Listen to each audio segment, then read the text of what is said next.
어, 저는 16살 때 시집을 와서, 제가 시집을 온 게 아니라 저희 어머니가 시집을 와서 한 20대에 이제 이제 제가 막내로 태어났는데, 막내로 태어났습니다. 한재선 씨라고 하는 남자랑 김분자 씨라고 하는 여자가 결혼 전날 처음 얼굴을 보고 결혼을 해서 그렇게 태어났습니다.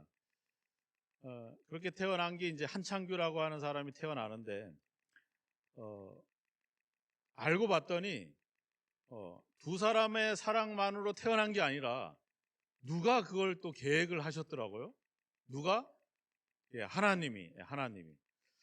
우리 여기 계신 분들 중에 실수로 태어난 분 계시나요? 없죠, 그죠? 다 부모님의 애절한 사랑과 그 어떤 애정 속에서 태어났지만, 우리가 믿음의 눈으로 볼 수 있는 거는 그 모든 것들을 누가 계획하신다? 하나님이 계획하신다는 거죠. 근데 하나님이 실수로 계획하는 게 아니라 뭐예요? 구체적인 목적과 계획과 인생의 여정을 계획하시고 우리를 이 땅에 보내신 겁니다. 믿으십니까? 예. 그러니까 우리 모두는 실수나 누구의 특별한 애정이 아니라 바로 하나님의 계획 속에서 정해진 그 부모들을 통해서 우리를 이 땅에 보내시는 거죠. 그래서 저마다의 목적과 계획이 있고 하나님의 뜻이 있습니다. 그래서 오늘 사도 바울은 그거를 내가 달려갈 길이다 이렇게 표현하고 있죠. 그래서 성경은 우리의 인생을 이런 경주에 많이 비유를 하잖아요. 히브리서 12장 1장을 또 가보면 우리 앞에 당한 경주를 경주했다. 그러니까 우리의 인생이라고 하는 것은 어떻게 보면은 이렇게 여러 가지 인생의 어려움과 어떤 여러 가지 죄의 장애물을 넘어서 이제 우리를 계획하셨던 그 하나님을 향해서 달려가는 그런 과정 속에 있는 것이 우리의 인생입니다. 이 달리기를 하는 인생이 가장 중요한 건 뭘까요? 네, 이건 1등상도 없어요. 뭐 2등상도 없습니다. 뭐만 있어요? 끝까지 달려가면 돼요. 끝까지. 네. 끝까지 달려가면 됩니다. 네. 근데 달려가다 그 끝이 어떤 사람은 뭐 건강이나 사고나 뭐 여러 가지 일로 인해서 일찍 끝이 나는 사람도 있고 또 오랫동안 100살이 넘게 그 경주를 하는 사람도 있겠죠. 하지만 저마다 자기만의 하나님의 뜻과 계획 속에서 그 인생을 달려가고 있다는 겁니다. 그래서 인생을 달려가는 일에 있어서 제일 중요한 거는 끝까지 달려가야 되는 거예요. 우리의 인생을 끝까지 살아가야 되는 겁니다. 근데 우리가 그러지 못하죠. 많은 장애물들이 있잖아요. 그죠? 제일 큰 장애물이 뭡니까? 자식이죠. 자식. 자녀를 향해서 태어나기 전부터 태어나서 또 키우고 결혼을 하고 결혼하고 나서도 또 손주도 돌봐야 되고, 특별히 우리 최소한 60대 이상 되신 어르신들은 그런 인생을 살아왔잖아요. 부모를 섬기다가 이제는 내 자식과 내 손주까지 돌봐야 되는 그런 인생 속에 여러분들이 살아오면서 어떻게 보면은 그것도 하나의 인생의 한 여정이겠지만, 진짜 하나님이 나를 이 땅에 보내주신 목적과 계획을 따라 내가 끝까지 달려가는 일에 이런 많은 일들이 우리에게 혹 걸림이 되거나 혹 우리가 치우치는 일들이 되지 않을까, 이런 생각들을 갖습니다. 그래서 오늘 말씀의 요지는, 핵심은 그겁니다. 예수 그리스도 안에서 나에게 주어진 내 인생을 살아가자. 이게 내 인생이죠. 여기 우리 부모 자녀의 관계에 있는 분들이 많잖아요. 우리 최종원 집사님도 여기 어머니 배순자 원사님 계시는데, 배순자 원사님이 어떤 인생을 사셨으면 좋겠어요? 네, 앞으로 은혜 안에서 건강하게 나를 위해서 살기를 원하십니까? 네. 우리 엄마가 내 알들 된 나만 바라보고 살기를 원하세요? 네, 하나님만 바라보고 사는. 우리 저기 고금순 권사 어디 계세요? 저 왜 애기 보느냐고 저러는데, 우리 이영모 집사님은 우리 어머니가 어떤 인생을 사셨으면 좋겠어요? 네, 자기만의 인생, 부모님의 인생. 우리 자녀들의 마음은 그래요, 그죠? 네. 근데 우리 부모님의 마음은 또 안 그렇죠. 자녀를 향한 마음이 있죠. 저도 저희 어머니에게 늘 부탁이 합니다. 권사님 제발 권사님의 인생을 사세요. 그래서 많이 키워줬으니까 필요한 거 있으면 달라고 하시고 왜 눈치를 보면서 달라고 하지 못하고 맨날 눈치를 보시고 조심스럽게 얘기를 하시냐고. 당당하게 얘기하라고, 부모로서. 그리고 좀 즐기면서 아니면 좀 누리면서 살라고. 왜 본인을 위해서는 쓰지 않고 왜 자식들이 그걸 다 모아놨다가 심지어 우리 어머니가 시집을 8살 때 오니까 어머니가 애를 낳죠. 우리 할머니도 애를 낳죠. 이러니까 우리 작은아버지들이 우리 어머니 모유를 먹는 거야. 그러니까 모유를 짜가지고 우리 작은아버지들 거기 먹이려고 그러고 있는 거야. 그렇게 인생을 살아와서 거예요. 지금까지. 어머니 제발 어머니의 인생을 사세요.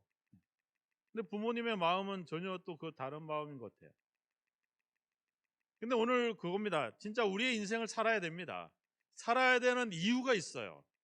그 이유가 있어요. 그걸 오늘 우리가 말씀을 통해서 한번 보려고 합니다. 아까도 얘기했지만 하나님은 우리 각자의 인생을 우리에게 준 겁니다. 그러니까 각자의 주어진 인생은 제일 하나님이 각자에게 주신 가장 소중하면서 가장 아름다운 인생이에요. 디모데후서 1장에도 가보면 성령께서 우리 안에 거하시는 성령께서 우리에게 부탁한 그 아름다운 것들을 지켜라 이렇게 요청하고 있거든요. 그 아름다운 것들이 뭐겠어요? 하나님이 나라고 하는 그 인생 속에 나를 보내셔서 나를 통해서 하시고자 하는 그 뜻, 그것이 하나님의 뜻이거든요. 주님께서도 오셨잖아요. 오셔서 뭐예요? 나를 보내신 이의 뜻을 행하려 왔다라고 이렇게 이야기하죠. 그래서 그 예수님의 인생 속에는 자기를 보내신 그 아버지 하나님의 뜻을 따라서 살아가는 것이 최종 인생의 목적이었어요. 그래서 그가 33년이라고 하는 세월을 살았지만 지금 그렇게 33살이 돼서 죽었다고 생각해 보세요. 얼마나 우리 마음이 안타깝습니까? 근데 그렇지 않아요. 왜? 그가 해야 될 일은 다 했기 때문에 우리에게는 그분에 대한 아쉬움이 없죠. 오히려 감사함이 있다라고 하는 겁니다. 오늘 지금 바울이 예루살렘으로 가려고 하고 있습니다. 바울은 이미 수년 전부터 예루살렘을 가려고 했어요. 그런 계획들을 가지고 있었습니다. 그래서 수년 전에 로마에 편지를 보낼 때에도 내가 이제 예루살렘을 성도를 섬기는 일로 이제 예루살렘을 가려고 합니다. 그런데 내가 하는 이 일이 우리 예루살렘에 있는 형제들과 그 유대인들이 기쁨으로 그 일을 받아들일 수 있도록 좀 여러분들이 기도를 좀 해주세요. 이렇게 사도 바울은 그 길을 계획을 하고 그 길을 가려고 했죠. 그런데 수많은 사람들이 이 바울의 길을 막습니다. 오늘 이 20장에도 많은 내용들이 나오고 있는데 제자들이 성령에 감동이 돼서 예루살렘에 들어가지 마십시오. 거기에는 환난만 있습니다. 고난이 있습니다. 들어가지 마십시오. 빌립이라고 하는 제자의 딸들이 와가지고 자기들의 몸을 막 결박하면서 당신이 예루살렘에 가게 되면 이렇게 결박을 당하고 고난을 당할 겁니다. 그러니까 예루살렘에 가지 마십시오. 여차여차해서 예루살렘 그 본토에 들어갑니다. 예루살렘에 가기 전에 가이사라라고 하는 동네에 들렀는데 그 가이사라에서 많은 제자들이 예루살렘에 제발 가지 마시고 여기서 돌아가세요. 당신은 이방인의 선교사니까 가서 이방인들에게 복음을 전하세요. 왜 예루살렘에 가려고 합니까?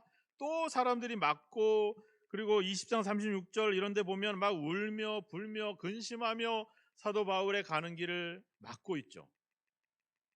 이 사람들도 기도하고 이 사람들도 바울을 자기 몸처럼 자기 어버이처럼 자기 가족처럼 대하는 그런 소중한 사람들이 다 길을 막고 있어요. 또 사도 바울도 에베소 교회도 돌봐야 되죠. 드로아 교회도 돌봐야 되죠. 돌봐야 될 교회들이 아직 많이 남아 있어요. 근데 예루살렘에 가서 어떤 일이 당할지 모르잖아요. 아직 할 일도 많은데 왜 예루살렘에 굳이 가려고 했을까? 더군다나 예루살렘은 유대인들이 이제 민족주의가 막 부각이 되면서 유대인들이 아니면 막 이방인들을 핍박하고 그리고 로마의 압제는 더 심해져 가고 있고 그리고 앞에 22절의 말씀에 보면 거기도 보면은 나옵니다. 21장 21절에 보면 내가 이방에 있는 모든 유대인을 가르치되 모세를 배반하고 아들들에게 할례를 행하지 말고 또 관습을 지키지 말라 한다함을 그들이 들었도다. 21절에 나와 있죠. 예루살렘 사람들이 이 지금 바울이 오기를 기다리고 있는 거예요. 죽이려고. 이런 상황에 왜 가려고 하냐 하는 거야. 사도 바울이 그들에게 뭐라고 얘기합니까? 24절. 내가 달려갈 길이다. 내가 주 예수께 받은 사명이다. 이렇게 얘기하고 있죠. 그게 내가 가야 될 인생이야. 그게 내가 하나님께로부터 부여받은 사명이야. 하나님이 나를 이 땅에 보내주신 목적이야. 그것을 내가 이루기 위해서 가는 거야. 이렇게 얘기하는 거죠. 이미 로마서 15장에서 로마 사람들에게 부탁을 했잖아요. 내가 이 일을 마치고 그리고 그 열매를 그들에게 확증한 후에 내가 이제 너희들을, 즉 로마에 들렸다가 내가 이제 서바나로 갈 겁니다. 스페인으로 갈 겁니다. 이렇게 이미 로마서 15장에 바울은 자기의 인생에 대한 계획들을 이야기했습니다. 그렇게 가는 것이죠. 그런데 더 중요한 표현이 나오죠. 나의 생명조차 조금도 귀한 것으로 여기지 아니한다. 바울의 생명보다 더 중요한 건 뭐예요? 내가 가야 될 인생의 길, 내가 하나님께로부터 부여받은 사명, 이거를 자기의 생명보다 더 귀하게 여긴다는 겁니다. 생명도 하나님이 주신 것이고 또 우리를 이 땅에 있게 하신 모든 것의 그 배경에는 하나님의 뜻이 있는데 그 뜻을 이루는 일이 자기의 생명보다 더 중요하다는 거, 더 귀하다는 거예요. 즉 우리가 이 땅에서 살아가고 생명을 유지하는 것보다 더 중요한 건 뭐라는 거예요? 내가 가야 될 나에게 허락한 이 인생, 그리고 나에게 주어진 하나님의 사명이라고 하는 겁니다. 그걸 향해서 바울은 가고 있다 이렇게 얘기하고 있는 거죠. 근데 왜 굳이 예루살렘을 가려고 하냐 하는 거야. 바울은 지금 복음을 전하려고 하고 있고 이 선교에 자기의 인생이 달려 있음을 고백을 했잖아요. 근데 그 인생을 펼쳐감에 있어서 많은 사람들의 지지가 필요했던 겁니다. 우리가 그 시골에 가보면 뭐 여기 도시도 그렇지만 이제 여러 가지 지원 사업이 많이 있습니다. 그런 지원 사업을 할 때는 반드시 자격이 있어야 돼요. 무슨 수료증이라든지 무슨 자격증이라든지 무엇을 이렇게 인정받았다고 하는 공인된 그 자격이 있어야 돼요. 아무리 실력이 있고 일을 잘해도 자격이 없으면 사업을 주지 않아요. 그래서 어떻게든 자격을 갖춰야 돼. 우리가 최근에 뉴스에도 그런 거 있었잖아요. 교육청에서 이 도서관 사서들을 채용을 했는데 보니까 무슨 자격이 안 맞다고 해서 채용을 그들이 잘리고 그들 부당하게 월급을 받았다고 해서 그 월급을 토해내라는 거야. 그래서 어떤 사람은 1,000만 원을 돌려줘야 되고 어떤 사람은 몇백만 원씩 돌려줘야 된다는 거예요. 아니 자기들이 교육청에서 다 뽑고 다 일자리를 줘놓고 이제 와서 뭐가 잘못됐다는 거지. 무슨 자격이 잘못됐다는 거야. 사도 바울은 복음을 전하지만 이 복음의 출발지가 됐던 그리고 모교회였던 예루살렘 교회로부터 또 유대 형제들로부터 계속적인 지지와 격려와 인정이 필요했던 겁니다. 그래야지 하나님의 복음이 더 막히지 않고 더 확장돼 갈 수 있기 때문에 바울은 그 일을 위해서 예루살렘을 가는 거죠. 즉 자기의 가야 될 인생의 길과 하나님께로부터 부여받은 사명을 위해서 더 효율적인 방법을 찾아서 바울은 비록 환난이 있고 고난이 있지만 예루살렘을 통해서 이제 땅끝까지 복음을 전하고자 하는 것이 바울의 목적이었다는 겁니다. 거기에 수많은 가족과 같은 사람들의 여러 가지 어떤 그런 눈물과 호소가 있었지만 자기가 가야 될 인생이기 때문에 가는 거죠. 그걸 바라보는 그 제자들, 그 성도들, 그 교인들은 어떨까요? 그렇게 우리 말 안 듣지만은 저렇게 가서 고생하네. 아이고 저러다 죽네. 이렇게 될까요? 아니죠. 어떤 마음이 들어요? 우리도 내가 달려갈 길, 저분이 달려갈 길 말고 내가 달려갈 길, 내가 저분의 사명 말고 내가 하나님께로부터 받은 사명을 위해서 내 생명도 귀하게 여기지 말아야 되겠다. 이게 되죠. 내가 가야 될 길에 중요한 길잡이가 되는 겁니다. 사도 바울은. 그 사도 바울은 그냥 자기가 그 길을 간 게 아니라 누구를 본받아 가는 겁니까? 예수 그리스도를 본받아 가는 거죠. 그래서 고린도전서 11장에 얘기하잖아요. 내가 그리스도를 본받는 것 같이 여러분들은 나를 본받으십시오. 그러니까 부모가 자녀에게 할 수 있는 일은 뭐예요? 자녀들이 가야 될 길에 소중한 본이 되어주는 겁니다.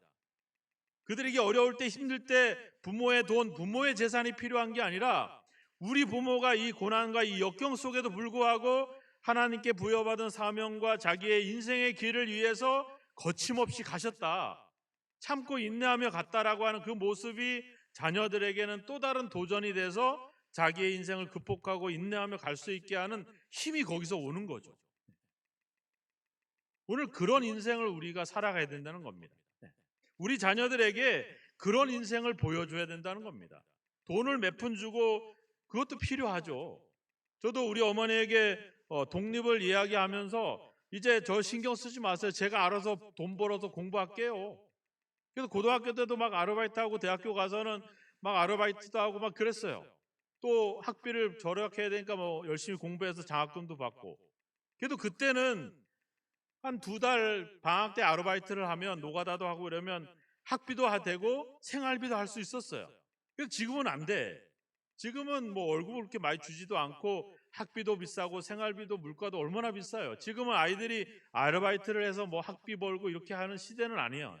그러니까 부모가 어느 정도 도움이 될 수 있으면 더 좋죠. 근데 그거는 일부분이라고 하는 거. 제일 중요한 건 뭐예요? 그들에게 인생이 어떻게 살아가는지를 삶을 통해서 보여줘야 된다는 거죠. 그리고 자녀들이 역경이 생기고 문제가 생겼을 때 부모에게 가가지고 도움을 달라고 하고 통장을 내밀으라고 한 게 아니라 우리 부모의 삶을 기억해내는 거죠. 그러면서 우리 부모님이 이렇게 어려울 때 그럼에도 불구하고 거침없이 주저함 없이 그렇게 인생을 펼쳐가신 그 삶을 기억하면서 자기의 삶을 견뎌내는 겁니다. 신앙은 그렇게 지금까지 이어온 거예요. 뭐 특별하게 막 교육하고 뭐 뭘 해서가 아니라 그런 삶을 살아내는 것을 그 사람이 보고 그 후배가 보고 그 제자들이 보고 그 후손들이 보면서 그 믿음이 이어져 온 거죠. 우리가 아까도 찬송했잖아요. 내가 슬퍼 울 때 우리 어머니는 뭘 했다고? 기도했다고. 내가 기뻐 춤을 출 때 우리 어머니 뭐예요? 찬송을 불렀다고. 그 기억을 남겨줘야 된다는 거죠. 내가 올 때, 내가 슬플 때 와가지고 맨날 내 옆에서 울었어. 이렇게 되면 안 돼. 어머니는 어머니대로 기도하신 걸 우리 기억 속에, 우리 자녀 속에서 그 기억을 남겨줘야 된다는 겁니다. 우리 자녀들이 귀하잖아요. 뭐와 같이 귀해? 내 생명처럼 귀하잖아요. 그래서 여러분들의 인생을 그렇게 자녀들을 위해서 그렇게 바쳐 오셨잖아요. 그런데 자녀들이 그것을 감사하죠. 기억하죠. 하지만 더 기억하는 것은 우리 부모님은 자신의 생명보다 자신의 가야 될 인생의 길을 자신이 하나님께 부여받은 사명을 위해서 끝까지 달려가셨어. 이 기억이 우리 자녀들에게는 가장 큰 힘이 된다라고 하는 것이죠. 그래서 우리가 자녀로서 우리 부모들에게 해야 될 일은 바로 부모님들이 자기의 인생을 자기가 달려갈 길을 자기가 하나님께 부여받은 일을 할 수 있도록 우리 자녀들이 도와주는 겁니다. 그 일을 위해서 뭐 시시콜콜하게 간섭하고 잔소리하라는 게 아니라 그 일을 위해서 기도해 주는 거죠. 우리 부모님들은 우리 자녀들에게 바로 너에게 주어진 너의 인생을 걸어갈 수 있도록 내가 나의 인생을 걸어갔으면 좋겠습니다. 뭐 지금 제가 하는 설교를 저 아들도 듣고 있지만 제가 옛날에는 뭐 사진을 자주 찍으니까 월요일만 되면 주일날 저녁부터 막 월요일만 되면 전국을 돌아다니면서 이제 사진을 찍고 이랬어요. 미안하잖아요. 월요일 되면 애들 학교 가고 이제 사모는 또 직장을 나가고 그래서 저는 이제 그게 이제 취미이기도 하고 하니까 그냥 그렇게 했죠. 나중에 제가 막내가 했든지 누가 했든지 그게 아빠가 그렇게 하고 다니는 것이 되게 좋았다는 거예요. 뭐가 좋아? 니도 안 돌아보고 니하고 놀아주지도 않는 건데. 근데 그게 그 아빠의 인생을 아빠의 삶을 아빠의 시간들을 보내는 것이 자기가 너무 좋았다는 거야. 나도 커면 나도 그러겠다는 거야. 그래라. 나는 내 아내랑 행복하게 살 테니까 너는 네 아내랑 행복하게 살아라. 우리 각자의 인생을 살자. 그 1년에 그냥 가끔 얼굴이나 한번 보고 그냥 서로 안부 인사나 하자. 그래서 지금 저희들도 저희 부부끼리 잘 살아보려고 열심히 하고 있어요. 우리 자녀들은 그냥 자기들의 인생을 또 살아가면 되는 거고. 성경에 제가 누누이 이야기하지만 자녀들과 손주들과 행복하게 오래오래 살았다 이런 기록이 없어요. 자기들이 하나님께 부여받은 사명과 역할이 되면 성경에서는 그 사라집니다. 그러면 그 다음에 새로운 인물이 등장하면서 하나님께 부여받은 사명과 그들의 인생을 또 열심히 살아가고 그 인생과 사명이 끝나면 또 다른 인물이 등장해서 계속 가는 거죠. 근데 중요한 건 뭐예요? 부모의 인생을 답습한다는 겁니다. 문제는 뭐예요? 좋은 것만 답습하는 게 아니라 나쁜 것도 답습한다는 거죠. 아브라함이 자기 아내를 자기가 살아남으려고 내 누이 동생이라고 속였잖아요. 이걸 누가 또 해요? 이삭이 또 그러잖아요. 자기 아내를 누이라고 하고. 아담과 하와가 하나님 앞에 변명하고 핑계를 대니까 가인이 지 동생 죽이고 나서 또 뭐 해요? 또 핑계대고 변명하잖아요. 이게 인생이에요. 결국 부모의 삶이 우리 자녀들에게 계속 이어져 간다는 거죠. 우리가 어버이 주일날 우리가 어버이를 생각하는 것뿐만 아니라 우리가 어버이로서 우리 자녀들에게 어떤 삶을 보여줄 될 것이냐. 그거는 이 사도 바울이 보여줬던 삶, 예수님이 보여줬던 삶과 그렇게 다르지 않습니다.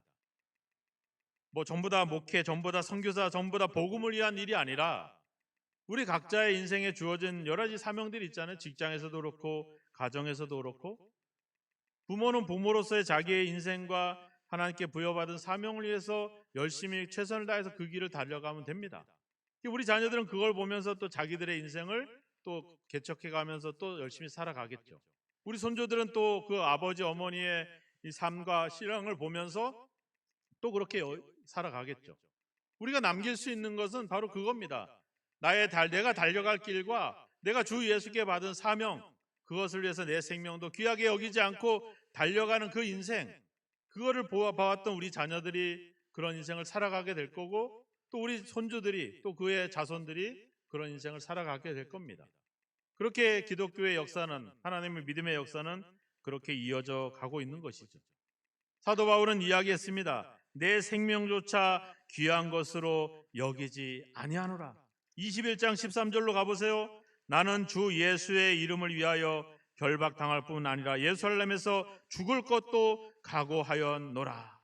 고린도후서 4장에 가보면 나는 날마다 예수의 죽음을 내 몸에 짊어지고 있다. 죽음보다 더 귀한 건 뭐예요? 내가 가야 될 인생, 내가 하나님께 부여받은 사명이라고 하는 겁니다. 그걸 위해서 열심히 사도 바울은 주님도 그렇게 달려갔습니다. 주님도 그랬잖아요. 나를 보내신 이의 뜻을 행하러 왔다고. 아버지의 관계 속에 있지만 자기는 하나님으로부터 보내받은 뜻이 있기 때문에 그래서 그분은 십자가에서 죽고 부활하셔서 이 성경의 기록에서 사라지고 승천을 하시잖아요. 네. 왜? 그 인생을 그렇게 살았기 때문에 우리는 그걸 보면서 또 우리 인생을 살아가잖아요. 우리 자녀들은 우리 부모의 인생을 보고 있습니다. 부모님의 인생을 살기를 원하고 있습니다. 부모님이 가야 될 인생, 부모님이 가야 될 달려갈 길, 부모님이 하나님께 받은 사명, 그 일을 향해서 열심히 달려가는 그 모습을 보여줄 겁니다. 예수 믿어라, 교회 다녀라, 그 얘기할 게 아니라 내가 가는 인생의 길을 살아가시면 우리 자녀들은 그걸 보고 어느 순간에 때로는 어려울 때 우리 부모님은 그때 기도했었고 그때 주님을 의지했었고 그때 주님께 받은 사명에 집중했다면 우리 자녀들도 똑같이 그렇게 할 겁니다. 여러분들이 달려갈 길, 여러분들이 하나님께 부여받은 사명에 집중하시기를 주의 이름으로 축원합니다. 네. 우리 자녀도 소중하고 우리 가족들, 부모님 다 소중합니다. 하지만 먼저 내가 해야 될 사명과 내 인생에 충실하지 않으면 다른 그 어떤 것들은 의미가 없습니다. 오히려 더 비난이 될 수밖에 없을 것입니다. 하나님께 부여받은 각자의 사명을 소홀히 하지 마시고 또 내가 가야 될 내 인생의 경주를 최선을 다해 경주하십시오. 우리 자녀들 때문에 우리 부모 때문에 다른 무엇이 그런데 시선을 빼앗기지 마시고 내 삶을 내 인생을 열심히 경주하시다 보면 어느 순간에 우리 자녀들도 따라오고 있고 우리 후손들도 열심히 믿음으로 따라오고 있을 줄로 믿습니다. 이 어버이 주일날 우리가 한번 돌아봐야 될 거는 과연 내가 가야 될, 내가 살아갈 나의 길, 나의 인생을 내가 살아왔는가? 내가 하나님께로부터 부여받은 나에게만 주어진 어떤 사명을 위해서 내가 최선을 다해 왔는가? 이런 거에 좀 더 우리 한번 돌아왔으면 좋겠습니다. 내 자녀를 얼마나 잘 키웠고 내 부모를 내가 얼마나 잘 섬겼는지 그 관계 말고 하나님을 나를 생명을 주셨고 하나님이 나를 이 땅에 그 인생을 나한테 주셨는데 나에게 내 생명 갖고 내게 모든 걸 주신 그분 앞에 내가 집중하지 못하고 다른 것에 집중한다면 우리는 우리의 인생을 잘못된 길로 갈 수가 있을 겁니다. 어버이 주일날 우리가 한번 돌아봐야 될 거는 하나님과의 관계 속에서 하나님이 나에게 주신 인생, 하나님이 나에게 주신 사명, 내가 어떻게 감당하고 있는지 한번 돌아보시고, 주님이 말씀했던 것처럼 나는 나를 보내신 이의 뜻을 행하려 왔다, 그 일에 집중하셨던 것처럼 하나님이 여러분들의 인생을 주시고 여러분들에게 주신 사명을 기억하고 그 일에 집중해서 달려가시면 그것이 가장 좋은 교육이고 가장 좋은 믿음의 유산이 될 줄로 믿습니다. 항상 여러분들의 가야 될 길, 여러분들이 하나님께 부여받은 사명에 좀 더 집중하시고 그것을 향해서 거침없이 가십시오. 우리 자녀들이 좀 아파하고 슬퍼하고 쓰러져도 그냥 가세요. 그럼 우리 자녀들 어느 순간에 꿋꿋하게 일어나고 우리처럼 거뜬히 인생을 살아가게 될 줄로 믿습니다. 내가 달려갈 길, 내가 주님께 받은 사명 무엇인지를 기억하고 돌아보셔서 그 일에 좀 더 집중하시면 그것이 가장 좋은 유산이며 그것이 가장 바람직한 하나님의 뜻임을 기억하고 여러분들이 가야 될 길, 여러분들이 받은 사명에 더 집중해서 그렇게 최선을 다해서 그 인생을 살아가시기를, 그래서 그런 우리 자녀들에게 그 기억을 남겨주시는 저와 여러분이 되기를 주님의 이름으로 축원합니다. 기도하겠습니다. 이 시간에 한 1, 2분 정도 함께 기도합시다. 하나님, 나를 이 땅에 보내주신 하나님의 뜻과 또 하나님의 계획과 하나님의 사명을 기억하고 그 일에 좀 더 집중해서 이제 남은 여생을 그 일에 집중하여 쏟을 수 있도록 그렇게 살아가게 해달라고 결단하면서 기도하는 시간을 갖겠습니다. 기도하겠습니다. 하나님,